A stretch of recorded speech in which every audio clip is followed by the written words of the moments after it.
Makanya banyak cerita-cerita di kitab-kitab itu, dan ini orisinal menurut saya cerita-cerita ini.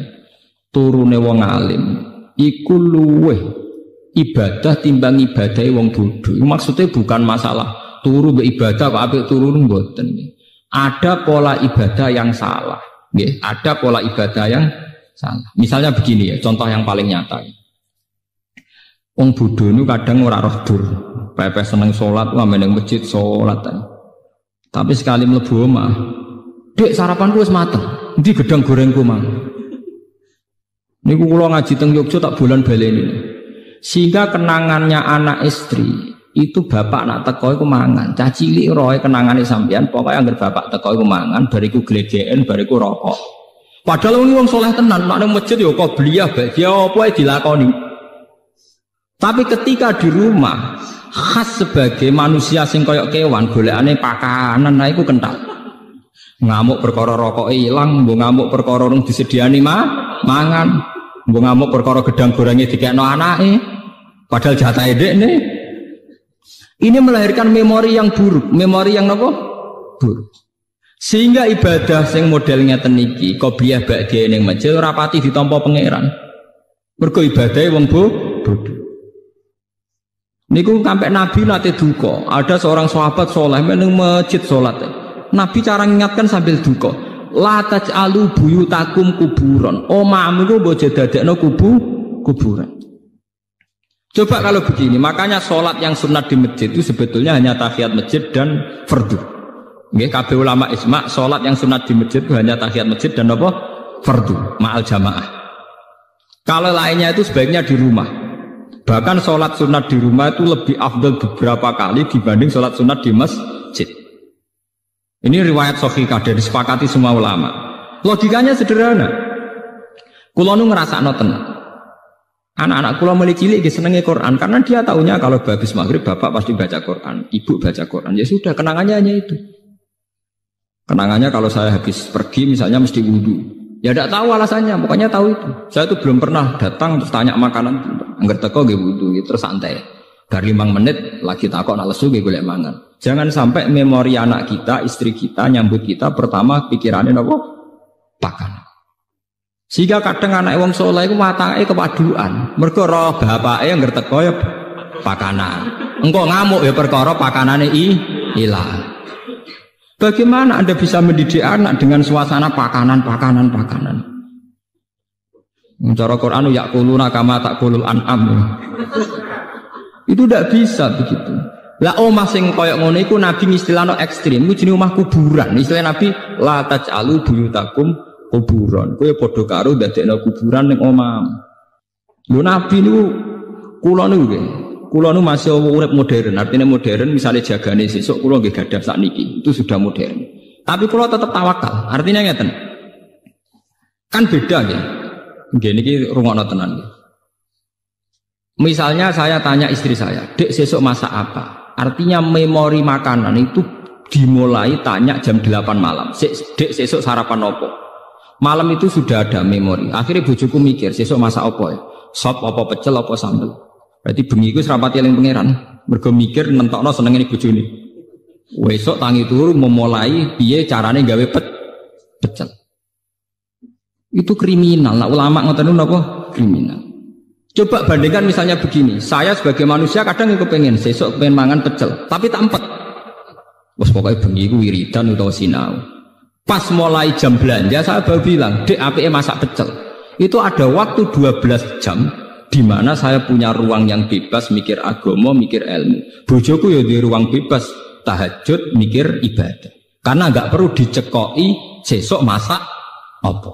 Bedanya sangat beda. Paham ya? Karena salah memulai itu ya salah. Mulane ketika ada Nabi, fa innakum fi sholatin man tazartumus sholat. Kowe iku ya wis salat nak ngenteni salat. Misalnya begini. Jam 11, kowe wis ketok adus. Anak mesti kenangane, bapak ngerjam sholat sadus persiapan ning masjid. Berarti satu rumah iku sepakat. Bapak ora ngarah mangan, anggere sadus mesti persiapan ning masjid. Ora ngarah mangan. Bojo ora perlu nabrak goreng tempe, goreng gereh, wis kere ribet. Paham ya? Lho niku penting, kadang kita wis melarat Ribet. Kowe wis melarat, wis terkenal nak teko-teko takok pakanan. Wong duwene gereh mbek lengo kletik entek. Wah akhirnya bojomu kan ribet. Wong melarat malah repot. Goreng tuku lengose. Engko barang apa nyumet koreke rusak. Paham ya? Lu wis ngerti nak mangane ndek ning ribetno bojo kok teko-teko takok napa? Mangan iku ora memperkeruh masalah to. Coba kalau dari awal sampai tradisi Islami, karena Rasulullah idza qadima min safarin bada habis sholat. Bojomu kan tenang. Gerah ya rontok entek, minyak goreng yang rontok entek, tapi tenang ya, bojoku teko mesti sholat sih. Engko ora ngawur arung mangan, wong bar sholat itu setane ilang, rapati kereng. Setane rapati kereng. Artinya bener-bener ma anzalna alaikal Qur'an apa litasqa. Sing mare kowe tasqa mergo ora tau konsep Qur'an. Kira mentakok pakanan. Wah, akhirnya kayu nentek, bojone nyebal-nyebul kompor barbar. Tetep ra mateng-mateng omah. Bareng diamuk sesuk bojone nglawan. Kon masak ngono suwi, ora suwi piye Mas? Duwe ra duwe gara-gara kowe. Wah, akhirnya malah parah. Luwih parah meneh kan. Menggugat aslul mas Allah. Coba kalau sampean terkenal ning arepe bojo manamu. Itu harus dilatih. Saya sendiri juga hingga detik ini melatih.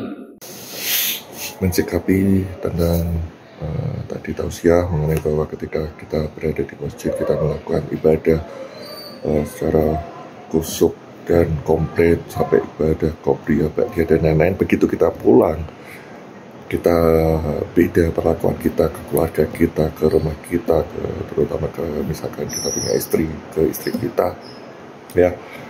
Sebenarnya ibadah, apa sih namanya ibadah? Ibadah itu dimanapun kita berada, apapun yang kita lakukan itu adalah sudah tercatat namanya ibadah. Ketika kita ketemu, ketika agama bekerja ya, kita agama diedukasi untuk secara baik dan benar bahwa kita melakukan secara transparan bahwa bisnis kita ini ada namanya peluang, ada namanya resiko juga ya. Di sini juga kita ketika di luar kita juga melakukan hal yang sama, lembut di dalam, lembut di luar. Ibaratnya seperti itu, bahwa ketika agama kerja terus pulang ke rumah ada masalah ya sebaiknya jangan dibawa ke rumah ya. Ketika kita di kantor kita lembut, kenapa di rumah kita dalam keadaan kasar? Itu bukan namanya ibadah, itu kita membawa masalah ke rumah. Kasihan dong orang rumah jadi tempat samsak kita sebenarnya seperti itu.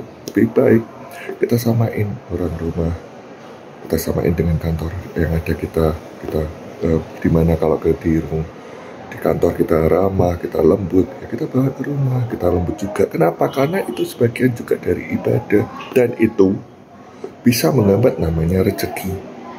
Prinsip menurut agama ya. Soalnya apa? Yang memberikan rezeki kepada kita adalah Allah. Allah akan menilai setiap detik, setiap menit, setiap jam, setiap hari apa yang kita lakukan. Karena di Allah itu ada berada di dekat kita, ya. Dan di sini juga ada namanya malaikat raqib yang mencatat amal kebaikan kita. Kita lakukan ibadah dimanapun dengan ikhlas dan total transparan apa adanya. Jadi lembut dimanapun, ramah dimanapun, dan terutama adalah jujur. Makasih.